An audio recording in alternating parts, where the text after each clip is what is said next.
জীবনে কোনো কিছু নিয়ে ভাবার দরকার নেই, শুধু নিজেরটা ভাবুন আর সামনের দিকে এগিয়ে যান। কী ভাবছেন, স্বার্থপরের মতো কথা বলছি? হ্যাঁ, কিছুটা হলেও স্বার্থপরের মতো কথা বলছি। হ্যালো এভরিওয়ান, আসসালামু আলাইকুম। কেমন আছেন সবাই? নিশ্চয়ই ভালো আছেন, আমিও ভালো আছি। কথাটা কিছুটা স্বার্থপরের মতো হয়ে গেলে এটাই হচ্ছে বাস্তবতা।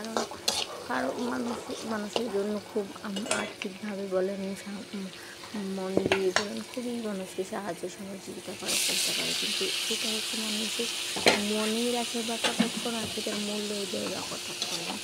মানুষের উপকার করলে যে উপকার রেখেতে প্রতিদান দিয়ে দিতে হবে, এটার কোনো মান নেই। শুধু হচ্ছে কি আপনি সেটার মনে রাখবেন বা আন্তরিকতা একটু ভালোবাসা রাখবেন, এইটুকু দেখাতেও আপনাদের হচ্ছে সমস্যায় বাধে। তাহলে হচ্ছে সেজন্যই বলছি যে স্বার্থপরের মতো চলতে থাকুন। করলেন তো অনেক কিছু, কিন্তু বেলা শেষে কোনো প্রতিদান পেলেন না। আর প্রতিদিন না পাওয়ার কারণে তো হচ্ছে আপনার আর সেই ইয়াটা আর হয়ে উঠছে না। করার পরে যদি তার মনে কিছু আপনি পৌঁছাতে পারলেন না, তখন যেটা আপনি মতো করে ছাড় দিকদার মতো করে উঠেন। আপনার এত কিছু করার বা এত কিছু বলার প্রয়োজনও নেই। সেটাই বলছিলাম। আর এই তো দেখুন, আজকে হচ্ছে কথা বলতে বলতে আমার বাজারগুলো চলে এসেছে। এই এখানে হচ্ছিল অনেকগুলো মাছ আনা হয়েছে, তারপর একটা বড় একটা বোয়াল মাছ আনা হয়েছিল। সেগুলো হচ্ছিল, আমি আগে এগুলো কেটে নিলাম। বাবা 2 কেজি শিং মাছ ছিল। এই 2 কেজি শিং মাছ কাটতে যেয়ে আমার 12টা বেজে গেছে। শিং মাছ কাটা, পরিষ্কার করা, তারপর হচ্ছে রক ফালানো। ও মাই গড, মানে রীতিমতো একদম বিছনায় শয্যাশায়ী যে হয়ে যাওয়ার মতো অবস্থা হয়েছে।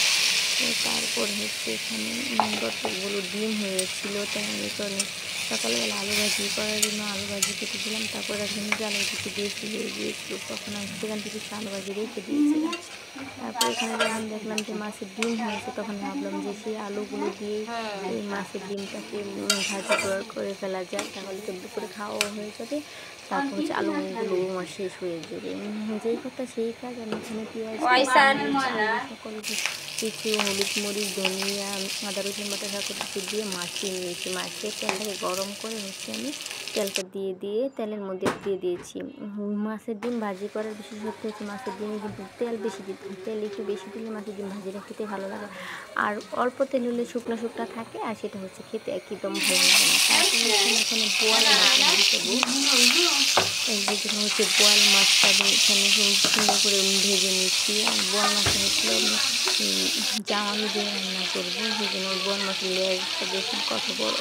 আমার থেকে বলে বোয়াল মাছের নাকি লেজই হচ্ছে আসল মজা। তারপর হচ্ছিল আমার কাছে পেটের পিসগুলো ভালো লাগে, একটু তোলাতে থাকে, তো সেই জন্য তোমার কাছে পেটের পিসটা ভালো লাগে। এদিক দিয়ে বোয়াল মাছটা রান্না করতে পারছে, চলে হচ্ছে আমি ডালও বসিয়ে দিয়েছি, ডালটাও হয়ে যাবে। তারপরে এখানে হচ্ছে পেঁয়াজগুলোকে ব্রাউন করে ভেজে নিয়েছি। তারপর এখানে সকল মশলা ছিল, একটা বাটিতে নিয়ে নিয়েছিলাম আদা, রসুন, হলুদ, মরিচ, লবণ, ধনিয়া, সকল কিছু দিয়ে মশলাটাকে বেশ কিছুক্ষণ আমি কষিয়ে নেব। এত পরিমাণের তেল ছিটকাচ্ছে যা, মানে ভিডিওটাই আমার দেখা যাচ্ছে, মানে অন্ধকার দেখাচ্ছে। তারপর হচ্ছে বাইরে অনেক রোদ ছিল, ওই যার কারণে হচ্ছিল এরকম দেখা যাচ্ছে। আর আমার শাশুড়ি হচ্ছে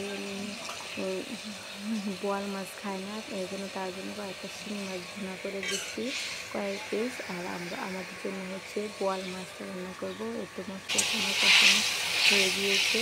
এখন হচ্ছে আমাদের মশলাটা একটু নাড়াচাড়া দেওয়ার পর এখন হচ্ছে জামালুগুলো দিয়ে দিব। জামালুগুলো দিয়ে একটু আলুগুলো একটু মশলার সাথে একটু কষিয়ে নিয়েছি, যেহেতু আলুগুলো সিদ্ধ করা, আর সেই জন্য বেশি কখন কষাবো না, তাহলে এটা দেখা যাচ্ছে আলুগুলো গলে যেতে পারে।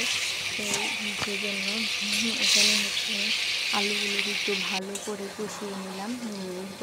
যখন একটু ঝোলটা শুকনো হয়ে আসছিলো, তখন হচ্ছিল আমি এখানে মাছগুলো দিয়ে দিব।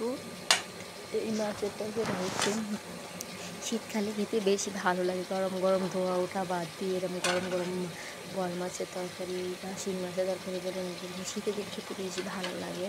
এখানে তারপর হচ্ছে সবগুলো মাছ দিয়ে দিলাম। আমার কাছে কড়াইয়ে মাছ আমার হচ্ছিল না, মাছগুলো একটু বেশি হয়ে গিয়েছে, যার কারণে হচ্ছিলো কড়াইয়ের মধ্যে হচ্ছিল না। তারপর একটু সাদা সাদা করে দিয়ে দিলাম। এই মাছটা হচ্ছে বেশি একটা হচ্ছিল একটু ঝোলটা মধ্যে একটু ধনিয়া পাতা ছিটিয়ে দেওয়া যায়, তাহলে হচ্ছে এই মাছটা খেতে বেশ ভালো লাগে। কিন্তু দুর্ভাগ্যবশত আমি সেদিন ধনিয়া পাতা পাইনি, ভ্যানের মধ্যে খুঁজেছিলাম কিন্তু পেলাম না, যার কারণে আমি আর ধনিয়া পাতাটা তরকারিতে দিতে পারিনি। এই তো হচ্ছে আমার এই তরকারিটা। এখন এটাকে 3-4টা বলক উঠলেই আমার এই তরকারিটা আমার হয়ে যাবে। তারপর হচ্ছে আমি তরকারিটাকে নামিয়ে নেব। তরকারিটার টেস্টটা কিন্তু অসাধারণ হয়েছিল আর খেতে অনেক মজা হয়েছিল।